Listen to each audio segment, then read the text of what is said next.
നമസ്കാരം. എൻ്റെ എല്ലാ പ്രിയപ്പെട്ട പ്രേക്ഷകർക്കും മാപ്പൽ കിച്ചണിലേക്ക് സ്വാഗതം. എല്ലാവരും സുഖമായിട്ടിരിക്കുന്നു എന്ന് വിചാരിക്കുന്നു. നമുക്കിന്നൊരു നാടൻ ചീര വെച്ചിട്ട് ഒരു അടിപൊളി തോരൻ തയ്യാറാക്കിയാലോ. നമ്മുടെ വീട്ടിൽ തന്നെ ഉണ്ടായ ഒരു നാടൻ ചീര വെച്ചിട്ട് വളരെ ടേസ്റ്റി ആയിട്ട് എങ്ങനെയാണ് ഈ തോരൻ റെഡിയാക്കി എടുക്കുന്നതെന്ന് നോക്കാം. അപ്പം നമുക്ക് ചീര വെച്ചിട്ട് ഒരു അടിപൊളി തോരൻ തയ്യാറാക്കാം. ഇത് നമ്മുടെ ഇവിടെ തന്നെ ഉണ്ടായ നല്ല നാടൻ ചീരയാണ്. അതിൻ്റെ ഒപ്പം ഞാനൊരു ഹാഫ് പോർഷൻ സവാളയും കൂടി അരിഞ്ഞെടുത്തിട്ടുണ്ട്. ചീരത്തോരന് അത്യാവശ്യം സവാളയൊന്നും ആവശ്യമില്ല, എന്നാലും നാടൻ ചീരയൊക്കെ വയ്ക്കുമ്പോൾ ഒരല്പം അരിഞ്ഞിട്ടാൽ നല്ല ടേസ്റ്റി ആയിട്ട് കിട്ടും. അതുകൊണ്ട് തന്നെ ഒരു ഹാഫ് പോർഷൻ ഞാൻ എടുത്തു വെച്ചിട്ടുണ്ട്. ഇനി നമുക്കൊരു ചട്ടി അടുപ്പത്തേക്ക് വെക്കാം. ചട്ടിയിലേക്ക് നമുക്ക് കുറച്ച് വെളിച്ചെണ്ണ ആഡ് ചെയ്ത് കൊടുക്കാം. നാടൻ കറികളൊക്കെ ഉണ്ടാക്കുമ്പോൾ തീർച്ചയായും വെളിച്ചെണ്ണയിൽ തയ്യാറാക്കുന്നത് തന്നെയായിരിക്കും ടേസ്റ്റ്. അപ്പോൾ വെളിച്ചെണ്ണ ആഡ് ചെയ്യാം. എണ്ണ ഒന്ന് ചൂടായി വരുമ്പോഴേക്കും അതിനകത്ത് കുറച്ച് കടുക് ആഡ് ചെയ്യാം. കടുകെല്ലാം പൊട്ടിക്കഴിഞ്ഞു ആ സമയത്ത് നമുക്ക് തയ്യാറാക്കി വെച്ച ചീരയും സോളയും കൂടി ഇതിനകത്തേക്ക് ആഡ് ചെയ്ത് കൊടുക്കാം.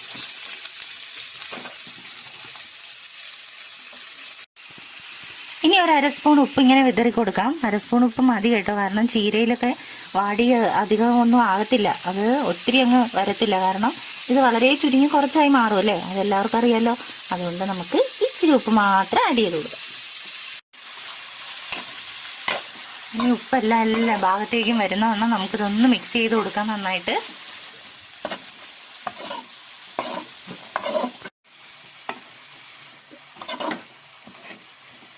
അപ്പോൾ ഇതിങ്ങനെ നന്നായിട്ട് മിക്സ് ചെയ്ത് ഒന്ന് ഇങ്ങനെ പൊത്തി വെച്ചതിന് ശേഷം നമുക്കിതൊന്ന് മൂടി വെക്കാം. ഇനി നമുക്ക് മിക്സിയുടെ ജാറിലേക്ക് കുറച്ച് തേങ്ങ ഇട്ട് കൊടുക്കാം. ആവശ്യത്തിന് തേങ്ങ ഉപയോഗിക്കാം. തോരത്തിന് ഒത്തിരി തേങ്ങ വേണമെന്നുള്ളവർക്ക് അങ്ങനെ എടുക്കാം, അല്ലെങ്കിൽ ആവശ്യത്തിന് മാത്രം കുറച്ച് തേങ്ങ ഉപയോഗിക്കാം. അതിനുശേഷം ഞാൻ ഇതിനകത്തേക്ക് ആഡ് ചെയ്ത് കൊടുക്കുന്നത് ഒരു 4-5 കാന്താരി മുളക് ഉണങ്ങിയതാണ്.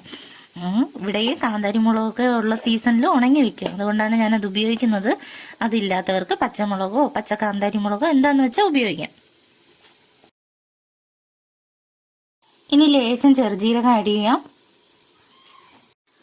2 അല്ലി വെളുത്തുള്ളി ചേർത്ത് കൊടുക്കാം. ഒരല്പം മഞ്ഞൾപ്പൊടിയും കൂടി ആഡ് ചെയ്ത് കൊടുക്കാം. ഇനി നമുക്ക് മിക്സിയുടെ ജാറൊന്ന് അടച്ച് ഇത് നന്നായിട്ടൊന്ന് ക്രഷ് ചെയ്തെടുക്കാം. അപ്പോൾ നമ്മുടെ മസാലയെല്ലാം ഈ ഒരു പാകത്തിന് തയ്യാറാക്കി എടുത്തതിന് ശേഷം നമ്മുടെ ചീര ഒന്നുകൂടി ഇളക്കി കൊടുക്കാം. വളരെ ഹെൽത്തിയായ ഒരു റെസിപ്പിയാണ് കേട്ടോ ഇത്. തീർച്ചയായും നിങ്ങൾ ഇതുപോലെ തന്നെ തയ്യാറാക്കി നോക്കുക. ചീരയൊക്കെ എല്ലാ ദിവസവും നമ്മുടെ ഫുഡിൽ ഉൾപ്പെടുത്തേണ്ട ഒരു കാര്യമാണ്. പല വെറൈറ്റിയിൽ നമുക്ക് ചെയ്തെടുക്കാം. ചീര കട്ട്ലേറ്റോ കറിയോ പരിപ്പും ചീരയോ തോരനോ അങ്ങനെയൊക്കെ എടുക്കാനായിട്ട് കഴിയും. ഇച്ചിരിയെങ്കിലും മണ്ണുള്ളവർക്ക് തീർച്ചയായും ഇതുപോലെ കുറച്ച് ചീരയൊക്കെ നട്ടുപിടിപ്പിക്കാം. വളരെ വേഗത്തിൽ തയ്യാറായി കിട്ടുന്ന ഒരു പച്ചക്കറിയാണ് ചീര. അപ്പോൾ ഇവിടെ ചീര ഏകദേശം പാകമായി വന്നിട്ടുണ്ട്. നമുക്കിനി ആ മസാല ഇതിനകത്തേക്ക് ആഡ് ചെയ്ത് കൊടുക്കാം.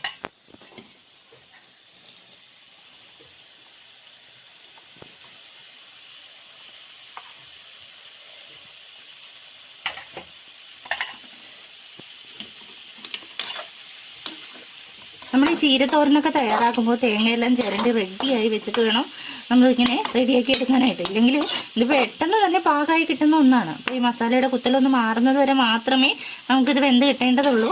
അപ്പോൾ ഇതൊന്ന് ഒതുക്കി നമുക്ക് മൂടി വയ്ക്കാം. അപ്പം ഞാനിതിവിടെ മൂടി വെച്ചിട്ട് 1 മിനിറ്റ് ആയി. അപ്പം നമുക്കിതൊന്ന് മിക്സ് ചെയ്തെടുക്കാം. പെട്ടെന്ന് തന്നെ ആയി കിട്ടുന്നത് കൊണ്ട് ഒത്തിരി നേരമൊന്നും മൂടി വെക്കരുത് കേട്ടോ. ഈ തോരനെല്ലാം കുഴഞ്ഞൊരു നാശമായി പോകും, നമുക്ക് കഴിക്കാൻ കൊള്ളൂലാത്ത കാരണം ആയി കിട്ടും. അത് കാരണം 1 മിനിറ്റ് തന്നെ ധാരാളമാണ്.